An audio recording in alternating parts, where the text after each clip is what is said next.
Ladies and gentlemen, welcome to the Bullpen.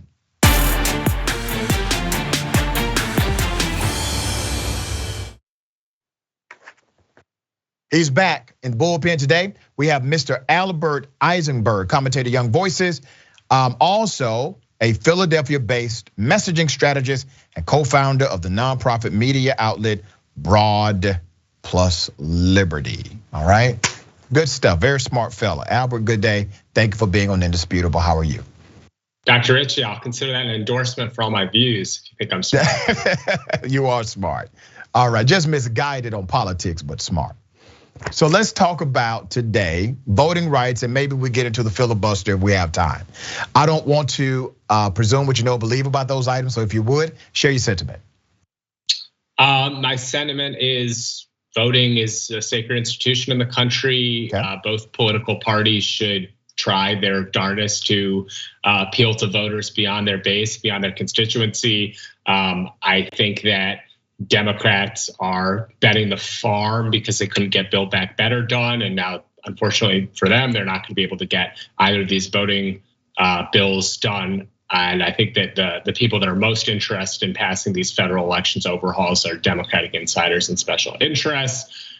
Biden came across as rambling and divisive. He was not elected to be FDR or LBJ. He was elected to restore some sanity and calm to the country. I don't think he's doing that. And I think most voters would agree with that. And I find it sort of patronizing, this message on the left that somehow black voters can't be expected to have an ID. I find that patronizing. I mean, I think if you talk to most people of all races, they have ID. At the same time as all these blue city mayors are causing people to have ID that they have vaccinations just to get a sandwich. All right, let me tackle some of those things. It's not the issue of only black folks having IDs. The issue is principle as well. Let me ask you this question. Number one, let me correct you on one sentiment. 68% of Americans, based on the Center for Public Affairs Research, 68% of Americans are actually for voting rights in America and extending the voter right protection. So when you say that this is really just the insiders on the Democratic Party, that's not according to polling data on a national poll. So let me correct you on that point. Number two, let's talk about the ID element since you brought it up. Let me ask you this question. Do you believe voting is a right? Yeah, it's a right, and it's in our Constitution. Okay, name this to me. What other right, in order to demonstrate that right, must you present an ID to demonstrate it? Buying alcohol. That's not a right. Buying alcohol is right. not a constitutional right. Well, I just think it's completely ridiculous to say that people shouldn't have to show who they are. Once again, I'm back to a principled argument with you. And I know you understand the difference between a principled argument and an argument that you're making. I just posed the question to you, is voting a right? Is voting a constitutional right? You correctly responded by saying yes. Now, my question next is, what other right do you possess where in order to exercise that right, you must present identification? How about the right to represent yourself in court and face your accuser? You have to pledge an oath. That's incorrect, sir. If you do not have identification, you are under the John Doe or Jane Doe status, which means the government has to use what's called reasonable methods and reasonable means to identify you. No, you're incorrect again. So I pose to you, what right do you have where you need to present an ID to exercise that right, other than voting? I regularly ask to prove myself to exercise my right to free speech and be published in the media. What? I often have to submit W-9s and W-2s when I get paid for. Come on, man. I have to prove who I am all the time, and I mean, it should be a basic human right just to walk outside the door and be able to get a cup of coffee. And you're talking. Democratic mayors across the country are forcing people, mostly minorities who are not vaccinated, to not even be able to walk into a coffee shop. But you do agree with me. I just don't buy it. And you don't have to buy it, but you do understand my argument and the point I just made to you, that if voting is a right, it is the only right where you need to present ID to exercise that particular right. Remember, you can purchase firearms in America without the prerequisite of presenting an ID. Now in most states, that are Republican, they are either presenting legislation this year or they have already passed legislation last year to where you do not need a permit to carry a weapon because it is considered to be a right to bear arms. It's called constitutional carry. Do you agree with constitutional carry? I believe that the right to bear arms is the Second Amendment, and it's sacred and it protects people. And I also believe that people who are bearing arms are regularly asked to produce their identification. Remember, sir, I've just brought to your doorstep the reality of legislation in Texas and other places where they have passed laws. Georgia also is presenting legislation this cycle to institute what's called constitutional carry, which means you do not need an ID, you do not need a permit, and it's illegal for a law enforcement agent to request that you show proof, some type of permit that you are lawfully carrying a weapon. It's called constitutional carry. And the premise of the doctrine is that carrying a firearm is constitutional and should not require an additional prerequisite. Do you agree with constitutional carry? I'm not a constitutional carry expert, but I generally support people's rights to defend themselves and bear arms. All right, so let me ask you this. Since you agree with the sentiment, I would assume, and the doctrine is connected to the expression of the US Constitution, and they call it constitutional carry, which means you do not need to engage in some permitting or prerequisite or licensing or training in order to bear these very dangerous weapons. If it's a right, why is it people don't believe in constitutional voting? Well, I think a lot of people do believe in constitutional voting. They just don't consider it a fundamental injustice that people should have to prove who they are very quickly with the state issued ID. Well, that's fine. What makes sure people present ID to get a gun then? Be on that side of the argument. Have intellectual integrity about it all the way through. I think people should have to present an ID to buy a gun. And in my home state of Pennsylvania, that's not been discussed at all by the Republican legislature. Okay. Do you find it interesting that when we have these discussions about voting rights in America, you literally do have one side who's presenting an argument that says we actually need to restrict the access to voting? My understanding and my position is that we need to have a voting system that is safe, free from electoral interference from outside political groups, outside governments, and that we should have secure voting. I think it's good to make sure that everyone who's voting is who they say they are. For example, a supermajority of voters agree across racial and political lines. So that's my stance. I also think that if Democrats think high turnout is going to help them in 2022 or beyond, I mean, there was astronomical turnout in Virginia and New Jersey, and Republicans nearly swept the latter state and won with millions more votes than the prior gubernatorial election, 2017 in Virginia. So I don't think Republicans are scared of people voting. I think that the two sides are completely talking past each other. All right, so let's try to talk to each other, all right? So let me just say this for the record, 25 years ago, the vast majority of citizens in America did not have to present an ID to vote. I just want to remind people of that. That used to be the reality in this country 25 years ago because we treated voting as a right, and that right was fundamental, and you did not need to present an ID to exercise that right. But then we allowed them to change laws. So let's talk about voter restriction, all right? Because when we start engaging in these conversations, please understand that the conservative side, brother, the side that you're connected to, not wholly, but at least a good bit, the conservative side says, you know what? Let's now restrict the number of drop-off boxes in a particular urban county. Let's do that. Let's make sure that they no longer can have what's called any excuse absentee voting. I'm gonna give you Georgia as an example. Some years back, Georgia passed these laws, Republicans, by the way. Republicans passed laws saying, okay, you no longer need some kind of qualified excuse to absentee vote. They did this primarily because they wanted elderly white people to be able to participate who could not say, hey, I was in the hospital, or hey, I'm disabled, or hey, I'm in the military, okay? They wanted them to be able to participate and they passed it, and it was bipartisan, but they're the ones that wrote the bill. Well, as soon as an election cycle comes where they actually lose the state of Georgia for the first time in many years, all of a sudden a law that they created, that they wrote, they sponsored, is now voter fraud. Does that make sense to you? Well, states change their voting laws all the time, and that's why it's easier to vote in Georgia now. It's fraudulent. You don't say that. I mean, be intellectually honest about the conversation. No, be straight up with people. The process evolves and people will respond to, I mean, there weren't Iranian or Russian hackers trying to get into our voting system in the 1980s. And the fact is, I mean, anybody who lived through Jim Crow, this is not, it's easier to vote than it was a decade ago in Georgia. And even with the new voter law, it's easier to vote. And people, the Democratic Party's power grab was that they said COVID is the new normal, and we want to be able to have these, boxes where people can drop off ballots.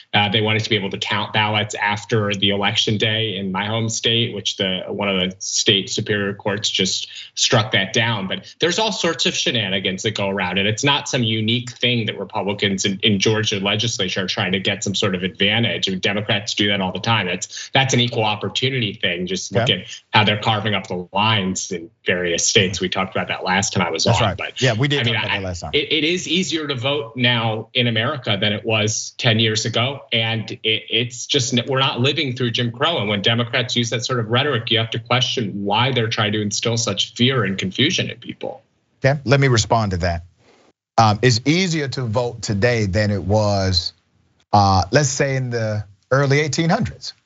Is that your comparison model?